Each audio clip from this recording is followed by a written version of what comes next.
Hey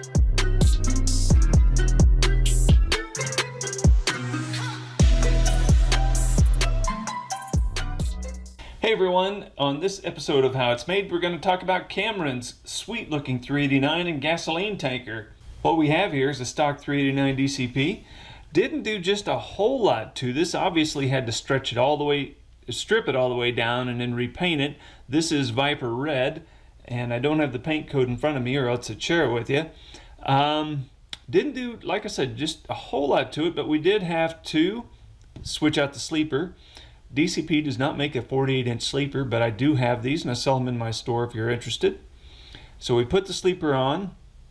Did have to shorten the frame. You can see I got a seam here, which I don't like. If I'd have thought about this sooner, I would have asked him for the frame length ahead of time so I could hide that seam back here in the, or behind the fuel tank so you wouldn't see it. Anyway, well, so you have a little seam there, and that kind of sucks, but the stock frame was just a little long visually compared to the photos that he sent me. I'm like, this seems a little long. And I asked him, I said, hey, how long is your frame? And he said 385 or 285. Nevertheless, I had to take 3/16 out. Not really that much, honestly. I mean, it wasn't very much. So anyways, shortened the frame by 3/16 of an inch to make it 385. And put the sleeper on, Molotov over here on the details, some these are peel and stick chicken lights underneath here, Molotov underneath the air can, along with 4 lights on clear decal paper underneath. We put a bumper on it out of my store. This is from Truck and Little, and then took a stock grill and then cut the vertical bars out of it and replaced the mesh. Decals came from Circus City. They're awesome as always. And then full fenders from Truck and Little. These are stainless as well as the front bumper. The pipes come out of my parts bin, actually. I did happen to have some DCP turnouts, which worked really well.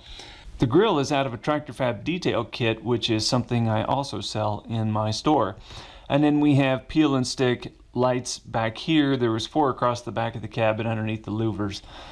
And that's really basically it for the cab. A fun little truck to do. I love shooting Viper Red. It's just a fun color to spray. So it just really turns out really cool on these trucks. Something I've never done really is mess with a fuel tank before. And that's what attracted me most to this project. Was I just got an opportunity to take one of these apart and really do some customizing on it, which was a lot of fun. So just really cool. The truck, the whole thing was disassembled. There's 4 screws here, 1, 2, 3, 4, and then I also had to take the running gear off to paint everything. The tank itself is die cast, and then all of these accessories underneath here are plastic. Okay, well, the landing gear is die cast. Your running gear, there's a die-cast frame in there. These are plastic. This is all plastic here. And then this frame right here is die-cast, which is kind of nice.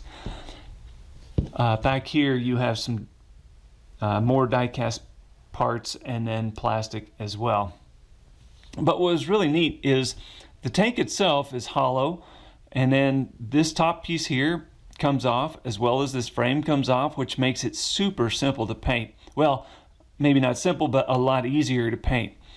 I didn't take any of this plastic off of the frame, so these tubes here where these hold pipes that you would run fuel through to the tanks at the service center or wherever the gas station you're going to. These are plastic. These are attached to this frame right here. This is all attached to the frame. So are these cabinets. These are attached. These are also attached, but there were rivets that I took out. Well, I'll stop there. So I didn't take any of the plastic parts attached to this frame off. What I did was I dipped everything in rubbing alcohol, wiped it off, let it air dry, primed and painted it. To go and strip the paint off of all these individual parts would be just a huge pain in the butt, and I'm convinced that the results would not be worth all that effort. I just can't believe that you would do a good enough job to make it worth that amount of time and effort. These fenders here, These also came off. There are 2 rivets on the other side. You can't see them because they're facing inside the tank. These fenders here come off, and then that's how you take your mud flaps off. So you don't. So if you need to take the mud flaps off, you have to take these fenders off. There's this little bracket right here that holds those on. And then this, like I said, this comes off. This die-cast piece here comes off. And to cover these black ports right here, or traps, or whatever they're called, I just took Vaseline and I put some Vaseline over each one of these parts, and then painted it, and then wiped the Vaseline clean. So that's how these remain black, and I didn't have to do a whole lot of extra work. Is this a perfect way to do that? I don't think so, but it was the best way I could think of it without having to repaint everything and then risk the chance of getting paint everywhere. I try as hard as I can not to get paint and make a mess, but boy, with some of these things, paint just seems to run and doesn't stay where you want it to. So I chose to do that method this time around and see how it went. There was a ladder that went through into these holes, and then down here I took the ladder off because the real one doesn't have it.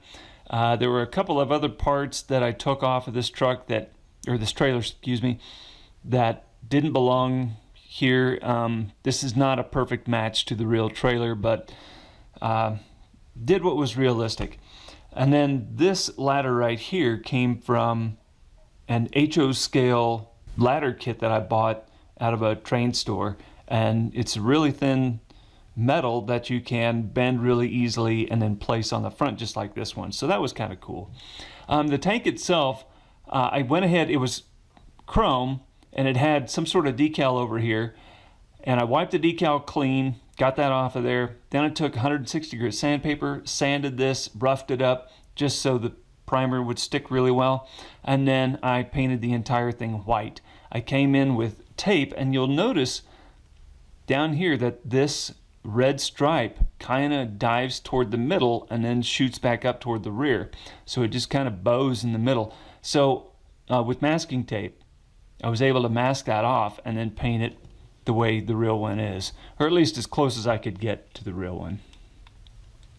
I'm really pleased with how that turned out. That turned out much better than I thought it would. And then, of course, after the whole thing was painted, we put the decals on and then shot clear over it.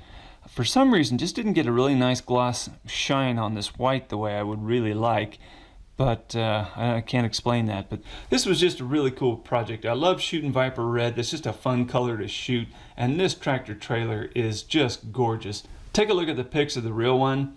Just a beauty of a truck, and just really a cool one to replicate and make for Cameron. Glad I got to do this rig, and I hope you learned something on this episode of How It's Made. Have a good one.